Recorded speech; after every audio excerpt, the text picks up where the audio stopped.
En odiochieng' maber kendo kamoro moro mantie jero mar Lulu TV. Maendi en chenro mar kuku mar wach. Chenro nieri ikelo ne kinde ka kinde kod an Jeff Lomba kawuok e Lulu TV kae. Odiochieng' ma kawuono wadwa rango weche go eko mag dongruok to maloyo e gwengewa mag Luo Nyanza. Antiere kod jatelo kae studio.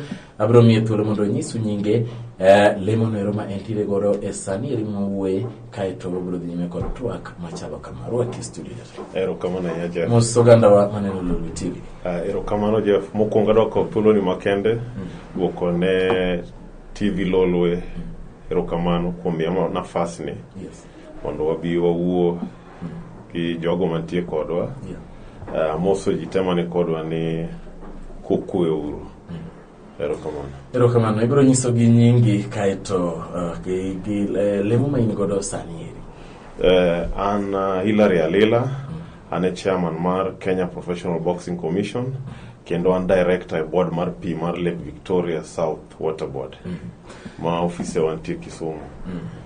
Erokamano ahinya Hilary Alila. Agene ni bende michake we ma okinyiso gini ine ja siasa maratigo. Mole gwenge mag Homa Bay sebedo ka ringe kome mopogore kaka machalo mag Senate. Mano to ang'eni joma ni kodwa ong'eyo. Ing'eyo maber. Koro mano ok wacho. Koro ng'eyo in ja siasa. Ing'eni an ja siasa maduong' kendo asechung'. Yes. To weche siasa ng'i kaka bedo. Yes. Nyasaye mong'e chiemo bro keto e kom to pod wantie. Erokamano ahinya Hilary. Agoni erokamano kuom kawo thuolo mari mar chopo. Odiochieng' ma kawuono Hilary gima miyo luwi kende ne wadwa rango ni to wan kaka joluo Nyanza masani bende wan kod tipo marwa kata TV marwa mar Lulu TV. Wadwa rango ni oganda wanyalo konyo gi machalo nade. Wadwa ng'iyo telo mwasebedo godo e Luo Nyanza to gi telo mowinjo beni wabedo godo to gi telo mosebedo godo ni ka bende osekonyowa maber. In kaka Hilary Alila mosebedo jatelo jakom mar Professional Boxing Commission kaachiel kod director mar Lake Victoria South Water Services Board. Nyisa ni ineno ka gwengo mag Luo Nyanza wasebedo kod acha. Gwengo mar Luo Nyanza ok wasebedo ka wadach maber ahinya. Yes. To nitie ber moganda mar Luo osetimone Kenya. Yes. Kineno kata jotendwa emano kedo kotelnegi gi jaduong' Jaramogi Odinga. Yes. Emano kedo ma obiedo gi multi-party democracy koriwore gi jaduong' Raila Amolo Odinga, James Orengo. Koro telo goganda mar Luo osechung' ne gik mosekelo ber Kenya ka kaka multi-party democracy. Yes. Ka wadhi mbele kendo telo mar Luo osekedo ne Kenya koluwore gi jotelo moko ma devolution obiro. Kendo mano waduoko ne Raila Amolo Odinga erokamano gi jotelo mane gikedo go mondo sani koro wan gi gimiluongo ni devolution. Yes. Ma nokel gi katiba mane opuodhi toke kanyo ma sani konyo kabisa.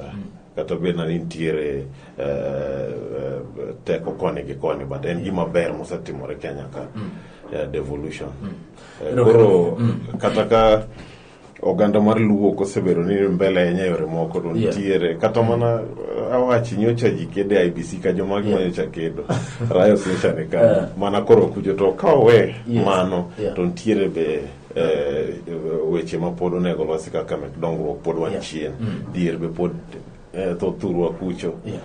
To gi devolution gi yore moko ma sani nitiere an gi geno ni ka wanyalo yudo telo maber gi paro maber gi mpango maber to weche bro na dhi maber. Erokamano ahinya Hilary. Agoni erokamano joka wacho ni pod wantiere chien ka indi madwani mondo warangi maber. Wadwa rango ni to ka wan chien to wan chien e yo machal nade. Pod waneno ka gwenge mag Luo Nyanza ka nogol report kod National AIDS Control Council ni neno ka Luo Nyanza ma pod ni malo kod kwan mag oganda mantiere kod kute makelo tuo mar ayaki. King'iyo weche go ko mag chana bende iro ni gwenge mag Luo Nyanza pok obedo kod dongruok makare. Kirango ni wan kod kembe adi e Luo Nyanza inyalo pimo gi gwenge mamoko neno ka pod wantiere chien. Iparo ni jotelo mosebedo godo be osekonyowa e yo madwarore kata kapok warango ni sani wan kod sirikande mag gwenge. Kaka nawacho matin mbele kanyo. Jotelo osekonyo oganda sudo mbele e yo mar siasa gi yore moko mopogore to ka wang'iyo dongruok adiera Jeff pod wantie chien. Mana gik ma imbi lero makare go ne king'iyo dhier mantiere thurwa. King'iyo kata gimiluongo ni child mortality rate ni malo kabisa thurwa kucho. King'iyo yore mek dongruok kaka kembe, yore manyalo konyo pod wan chien yore gimomiyo kata bina ni jotelo osetiyo maber e yor siasa to dongruok to pod wantie chien. Mano gima ok wanyalo wacho ni gima dwaro mondo apenje ne iwacho ni ka gisetiyo maber e yor siasa, manyiso ni siasa moro ma Luo Nyanza ni en siasa ma onge kod dongruok. Ok anyal wacho ni onge kod dongruok. Dongruok ntiere kaka sani wantiere gi gimiluongo ni devolution. Ok wanyal ywak kaka ne waywak chon ni kelno uruma, timno uruma. Sani koro okel loch piny ne jo Kenya kata ne oganda. Koro onego wanene ni gi devolution mantiere ne gi kony moyude sirikal mamalo. Inyalo kel dongruok nade? Jotelo gi nigi paro mane? Ma nyocha koro wachako system mar devolution ni. Ang'o ma jogi osetimo? Ang'o ma pod nyalo timore? To adieri an ka Ilari ka ng'iyo kaka thurwa chalo. Ma devolution en gima obiro manyien. Wanyalo wacho ni achiel mokwongo ne pod nyaka ket structures ma sirikal nyalo tiyogo. Omigi kata higa achiel gi nus.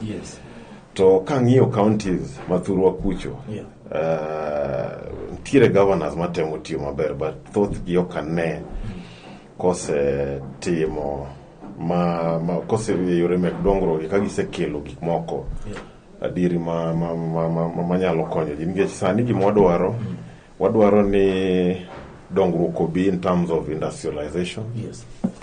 Wadwaro wachako wang'iyo level mar education, wachako wang'iyo sector mar agriculture.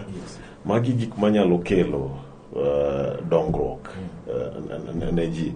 To ka ng'iyo thurwa kucho, Nyasaye nogwedhowa gik mang'eny maber. Wantiere gi nam kacha, kibire county ma Homa Bay, wantiere gi minerals mang'eny, wantiere gi mineral miluongo ni fluorspar, miloso go simiti. Kidhi miles kucho, wantiere gi capacity mar chako geothermal manyalo kelo power ma wanyalo uso ne sirikal kendo nyalo kelo ng'eni ka energy ntiere. Gima biro mar ariyo en industrialization gi development. Ng'ech ok inyal keto kambi ka stima onge gi correct infrastructure minyalo timgo gigo. Koro ka wang'iyo mano, wanyalo keto kembe kucho. Mano ka wadhi e sector mar mining, wanyalo timo mining mar fluorspar loso simiti.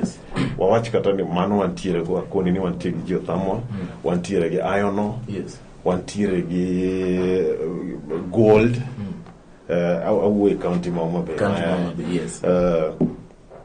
Ka mano kendo nam be ntiere kanyo, wan be gi lowo minyalo pur ma chiemo nyalo wuoke.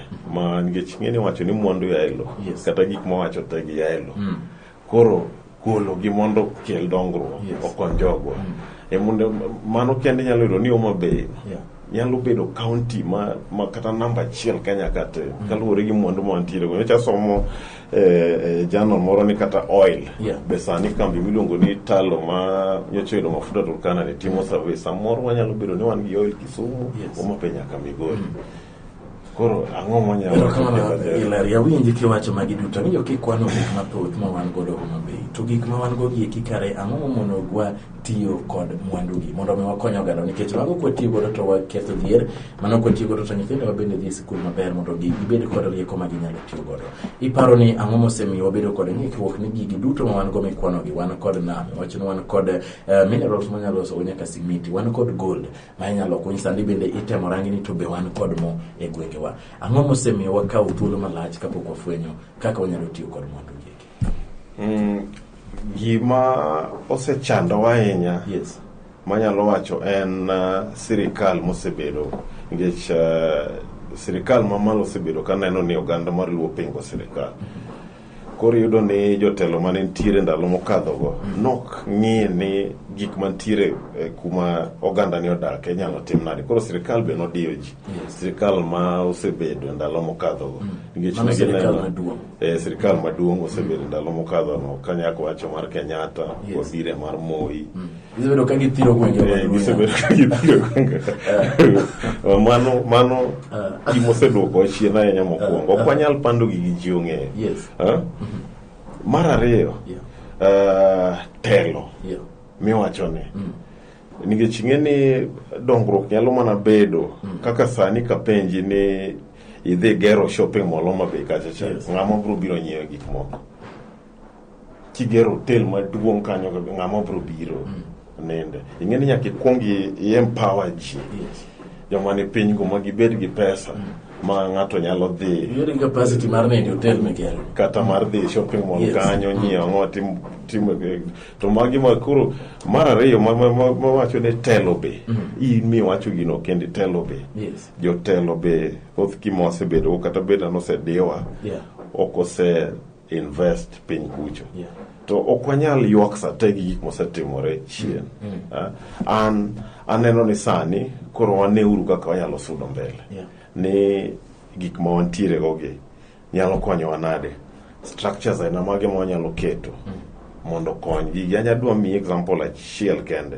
Gimomiyo sani ka wadhi e yiero abro kwayo oganda mar Luo gi jothuro kucho ni ng'iuru malong'o jotelo moyiero nikech thoth manyocha tiyo sani ung'eyo kaka gisetiyo, ung'eyo rach gimomiyo ntiere be jotelo mosetimo maber e kindgi. Ok inyal wacho ni giteko gitimo maber, but onego ing'i be ing'e ni samoro be ka be wadhi e marach Jeff, owacho ni koseyiere mjumbe koro onego ibi ger ndara, onego ibi ger school, onego ibi